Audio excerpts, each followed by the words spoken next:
We're Team 1411 PhotoCideProtection, and we're evaluating the commercial potential of our antimicrobial technology.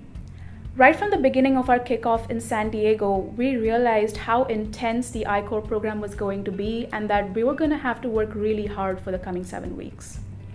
As a researcher, having worked on the technical side of this project for the last 5 years, I thought I had a good understanding of who the customers were going to be and what kind of products we would be able to sell to them. But after a couple rounds of VOC interviews, it quickly became obvious, and also very humbling, that we didn't know where we were starting.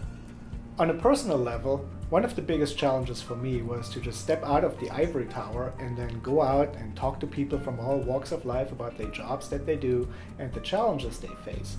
That was really something that took me out of my comfort zone. I'm still not comfortable, but I made myself do it, and we did learn a lot. From what we learned through our VOC, we decided to pivot to antimicrobial materials in hospitals.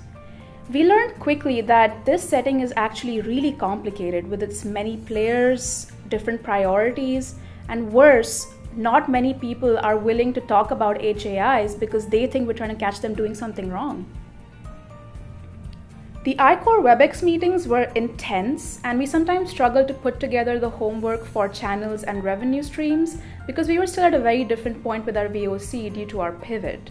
We also spent many hours on the phone with each other discussing our findings and planning our next course of action.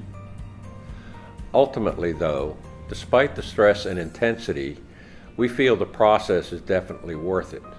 Without I-Core, we would have never discovered as much about the ecosystem that we are targeting with our technology in such a short amount of time.